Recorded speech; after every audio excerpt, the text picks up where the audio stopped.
Let's bring in Einar Tangen. He's a senior fellow at the Taiwan Institute. Einar, I've talked to you about the relations between these two countries for years now. We've discussed Obama's pivot to Asia, Trump's efforts at decoupling, Biden's Quad and AUKUS, now this. How does this fit into all of that? Well, unfortunately, this is the straw that's going to break the camel's back. This is being regarded in Beijing as a betrayal of the original relationship that was established by the three communiques. So at this juncture, the U.S. can expect a number of reactions, diplomatic, economic, and possibly military. Unfortunately, this signals a changing chapter in U.S.-China relations, one that will be much more hostile, one in which China does not believe that they can trust the U.S. because they believe that they have broken their word. This is not the first time. You have the JCPOA, you have the UNCLOS, UN Convention on Laws of the Sea, which the U.S. is not a signatory to, but chooses to enforce.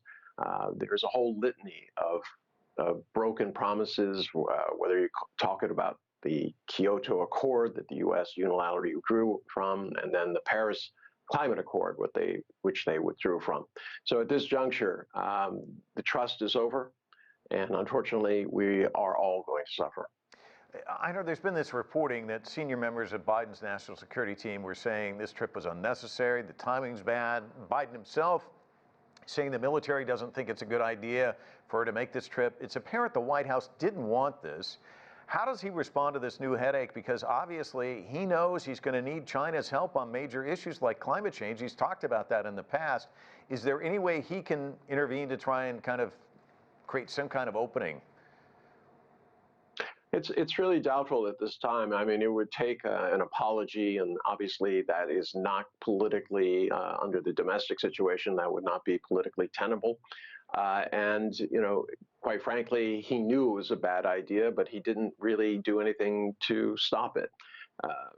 Nancy Pelosi wants to put a capstone on her career. She thinks that this will end it. She's, looking to shortly either retire or be forced out of the Speaker's office after the elections in the fall. She's in essence a lame duck.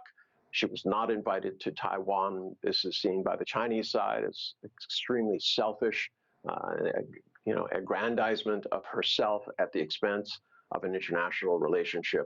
So at this juncture, there's really not much Biden can do to repair the relationship. His weakness and inability to see this on a strategic basis and, in essence, put some stick around to tell people that, he's in charge of international affairs, not Nancy Pelosi.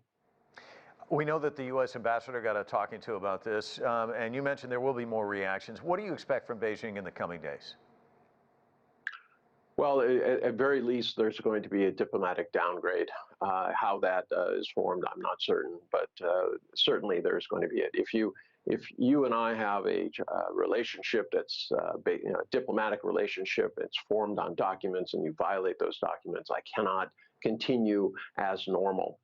The next thing, and this is the most worrisome, is that Nancy Pelosi may have decided to increase the inflation rate for Americans across the board, because if China takes retaliatory action due to her presence in Taiwan, that could, it will affect the ordinary American consumers. Right now, you have 63% of Americans, even people in the 100 and 200,000 range, who are living paycheck to paycheck.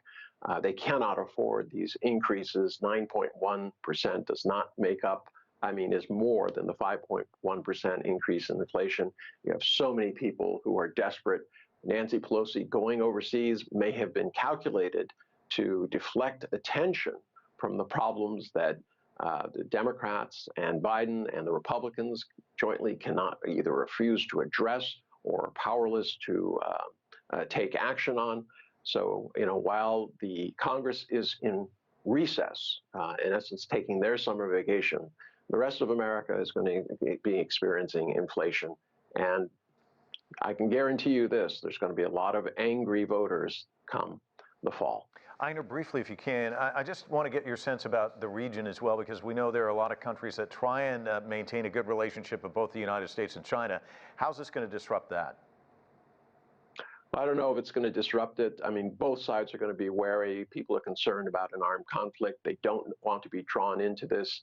The last thing they want to see in their backyard is another Ukraine or Iraq or Afghanistan. This is not what they want. They do not want a proxy war being pushed by the U.S., who likes to try to corner their adversaries and then complain when some sort of action is taken. Einar Tangen, thanks so much for your analysis.